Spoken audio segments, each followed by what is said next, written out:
Hello class 7 कैसे आप सब। Welcome back to this modern master ji channel. तो क्लास 7 अब आप देखो यहाँ पर हमारा चैप्टर 1 है, वो है हमारा पर्यावरण का, ठीक है। और चैप्टर 1 का नेम भी आपका क्या है, पर्यावरण यानी कि एनवायरनमेंट। अब हम इस वीडियो में हम इस चैप्टर के क्वेश्चन आंसर्स को सॉल्व करेंगे। तो आप अपनी कॉपी और पेन उठाओ और चलो मेरे साथ क्वेश्चन आंसर्स को सॉल्व करने। तो स्टूडेंट्स अब आप देखो यहाँ पर इस चैप्टर के अंदर सबसे पहला क्वेश्चन हमारे पास आता है अभ्यास, प्रश्न अभ्यास पाठ्य पुस्तक से के अंतर्गत प्रश्न संख्या 1 है। यहाँ पर निम्न प्रश्नों के उत्तर दीजिए। अब क है यहाँ पर परितंत्र क्या है, ठीक है। सो वह तंत्र जिसमें समस्त जीवधारी आपस में एक दूसरे के साथ तथा पर्यावरण के उन भौतिक एवं रासायनिक कारकों के साथ परस्पर क्रिया करते हैं और जिसमें वे निवास करते हैं उसे परितंत्र कहते हैं, ठीक है। वो परितंत्र कहलाता है। ये सब ऊर्जा और पदार्थ के स्थानांतरण द्वारा संबद्ध है। तो आपने देखा परितंत्र क्या होता है और ये आपको अच्छी तरह से याद कर लेना है, ठीक है। क्योंकि परितंत्र क्या है ये क्वेश्चन आपके एग्जाम्स में काफ़ी ज़्यादा चांसेस है इसके कि आएगा, ठीक है। फिर ख है यहाँ पर प्राकृतिक पर्यावरण से आप क्या समझते हैं, ठीक है। तो यहाँ पर आप लिखोगे भूमि, जल, वायु, पेड़ पौधे एवं जीव जंतु मिलकर प्राकृतिक पर्यावरण बनाते हैं। तो यहाँ पर आपको पता चल जाएगा, एक आइडिया लग जाना चाहिए कि प्राकृतिक क्या होता है, ठीक है। जो भूमि है, जल है, वायु है, ये सभी चीज़ें प्राकृतिक हैं, ठीक है। दूसरे शब्दों में पृथ्वी पर उपस्थित उन समस्त जैविक एवं अजैविक तत्वों का योग प्राकृतिक पर्यावरण कहलाता है, ठीक है। पृथ्वी पर जितने भी जो जैविक और अजैविक तत्व हैं ना, उन सबको मिलाकर प्राकृतिक हमारा पर्यावरण मिलता है, ठीक है, बनता है।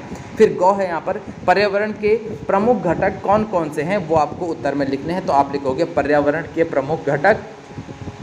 फर्स्ट पॉइंट आप लिखोगे प्राकृतिक घटक खनिज, भूमि, पेड़ पौधे, पशु पक्षी, जल, वायु, ये क्या है, ये सारे प्राकृतिक घटक, ठीक है। फिर है मानव निर्मित घटक जैसे कि यातायात के साधन, संचार के साधन, उद्योग, पार्क आदि, ये सभी क्या है, ये मानव निर्मित चीज़ें हैं, ठीक है। यातायात, गाड़ियाँ, ये सब चीज़ें किसने बनाया, इंसान ने। संचार, ठीक है, संचार जैसे कि आप कॉल पे बात करते हो, आप फ़ोन पे बात करते हो, ये सारी चीज़ें, ठीक है, कम्युनिकेशन।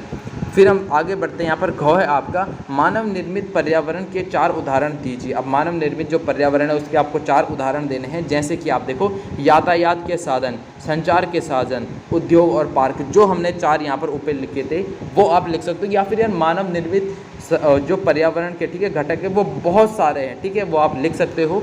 फिर यहाँ पर चौ है हमारा स्थल मंडल क्या है। अब स्थल मंडल क्या है, इसका उत्तर हम देखते हैं। पृथ्वी की ठोस परपटी या कठोर ऊपरी परत को स्थल मंडली कहते हैं, ठीक है, स्थल मंडल कहते हैं। यह चट्टानों एवं खनिजों से बना होता है और एवं मिट्टी की पतली परत से ढका होता है। यह पहाड़, पठार, मैदान, घाटी आदि जैसी विभिन्न स्थलाकृतियों वाला विशाल, एक क्या होता है, विषम धरातल होता है। ये स्थलाकृतियाँ महाद्वीपों के अलावा महासागर की सतह पर भी पाई जाती हैं।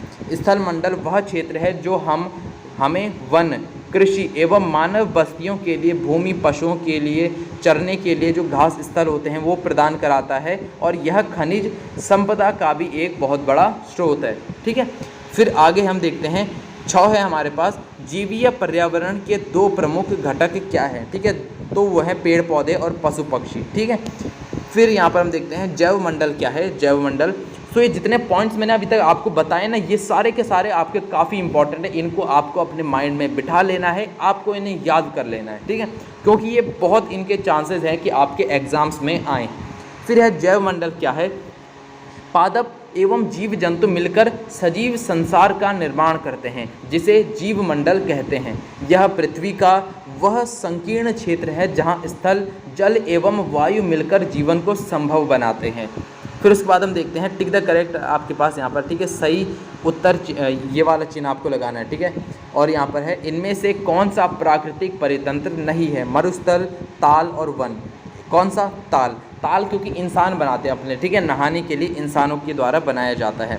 फिर ख है यहाँ पर इनमें से कौन सा मानवीय पर्यावरण की घटक नहीं है, यानी कि जो मानव ने नहीं बनाया है, वो है स्थल, धर्म और समुदाय, ठीक है। मानवीय पर्यावरण की घटक नहीं है तो वो है यहाँ पर स्थल। उसके बाद हम देखते हैं इनमें से कौन सा मानव निर्मित पर्यावरण है, ठीक है। तो पहाड़, समुद्र, सड़क। तो सड़क आपको पता है इंसान ने बनाए हैं।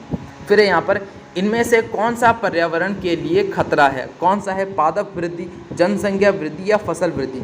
जनसंख्या वृद्धि जो पर्यावरण है उसके लिए खतरा है। ठीक है, फिर यहाँ पर थर्ड है निम्नलिखित स्तंभों को मिलाकर सही जोड़ बनाइए। ठीक है, अब आपको इनको मैच करना है सिंपली, तो मैं आपको यहाँ पर आंसर्स पे ले जाता हूँ। जैवमंडल, जैवमंडल यानी कि फोर्थ वाला आप लगाओगे, वह संकीर्ण क्षेत्र जहाँ स्थल, जल एवं वायु पारस्परिक क्रिया करते हैं। ठीक है, फिर है वायुमंडल, पृथ्वी को घेरने वाली वायु की चादर, ये आपका फर्स्ट से होगा। फिर है जलमंडल, जलमंडल यानी कि जलीय क्षेत्र। फिर है पर्यावरण, हमारे आसपास का क्षेत्र। ठीक है, तो ये एक नॉर्मल सी डेफिनेशन है पर्यावरण की, हमारे आसपास का क्षेत्र। ठीक है, यानी कि हमारे आसपास में जितना कुछ है वो सब कुछ किसके अंदर? पर्यावरण के अंदर आता है। ठीक है, सो फिर उसके बाद हम देखते हैं फोर्थ क्वेश्चन है हमारे पास यहाँ पर, कारण बताइए मानव अपने पर्यावरण में परिवर्तन करता है। इसका हम देखते हैं उत्तर, हम देखते हैं मानव अपने पर्यावरण के साथ पारस्परिक क्रिया करता है और उसमें अपनी आवश्यकता के अनुसार परिवर्तन करता है। वह अपनी आवश्यकता के लिए फसल उगाता है, पशुओं को पालता है, वस्तुओं को निर्मित करने के लिए उद्योगों की स्थापना करता है। उद्योग यानी कि फैक्ट्रीज। ठीक है, आवागमन के लिए यातायात के साधनों का निर्माण करता है, नदियों पर बांध बनाकर यानी कि डैम्स बनाकर बाढ़ पर नियंत्रण और सिंचाई का प्रबंध करता है। ठीक है, ये सभी मनुष्य को पर्यावरण से प्राप्त नहीं होता, बल्कि वह पर्यावरण में बदलाव करके अपने यानी कि करके उसे हम प्राप्त करते हैं। ठीक है, मानव ने क्या किया? बहुत सारी चीज़ें, नदियों पर बांध बनाकर सिंचाई के लिए पानी इकट्ठा करना। ठीक है, यानी कि आने जाने के लिए यातायात, ठीक है, इसका ट्रांसपोर्ट का साधन बनाना। फिर काफ़ी सारे चीज़ें जो चेंजेस मानव ने किए हैं अपनी लाइफ को आसान बनाने के लिए, वो सब मैंने इसके अंदर आपको बताया। ठीक है, फिर ख है यहाँ पर, पौधे एवं जीव जंतु एक दूसरे पर आश्रित हैं। इसका उत्तर हम देखते हैं, सभी पेड़ पौधे, जीव जंतु एवं मानव अपने आसपास के पर्यावरण पर आश्रित होते हैं। प्रायः वे एक दूसरे पर भी आश्रित हैं। जीवधारियों का आपसी एवं अपने आसपास के पर्यावरण के बीच का संबंध ही परितंत्र का निर्माण करता है। अधिक वर्षा वाले वन, ठीक है, घास स्थल, रेगिस्तान, पर्वत, झील, नदी, महासागर एवं छोटे से ताल का भी एक परितंत्र हो सकता है। ठीक है, फिर उसके बाद हम देखते हैं पांचवा है यहाँ पर, क्रियाकलाप एक आदर्श पर्यावरण की कल्पना कीजिए। ठीक है, आपको एक क्रियाकलाप दिया है और आपको एक आदर्श पर्यावरण की कल्पना करनी है। ठीक है, जिसमें आप रहना चाहेंगे और अपने इस आदर्श पर्यावरण का चित्र बनाइए। ठीक है, तो ये आपको स्वयं करना होगा। ठीक है, और एक मैं चित्र आपको इस तरह से यहाँ पर दिखा देता हूँ, जैसे कि आदर्श पर्यावरण। ठीक है, कितना सब कुछ यहाँ पर देखो, पेड़ है, घास है, मैदान है। ठीक है, सब कुछ एकदम हरा भरा उसमें होना चाहिए। ठीक है, ये एक इमेज आपको मैंने दिखाई आदर्श पर्यावरण की। तो क्लास 7 यहाँ पर आपके इस चैप्टर के क्वेश्चन आंसर्स कंप्लीट होते हैं एंड आप क्लास 7 सामाजिक एवं राजनीतिक जीवन या फिर हमारे अतीत या फिर मैथ, इन सब के सारे सब्जेक्ट के क्वेश्चन आंसर सॉल्यूशन या फिर एक्सप्लेनेशन वीडियोस मॉडर्न मास्टर जी के चैनल पे देख सकते हैं। मैं डिस्क्रिप्शन में भी आपको लिंक प्रोवाइड कर दूंगा और आप चैनल पे जाकर चेक कर सकते हैं। सो बच्चों, तब तक के लिए पढ़ाई करते रहें, मॉडर्न मास्टर जी का नाम भी रोशन करें।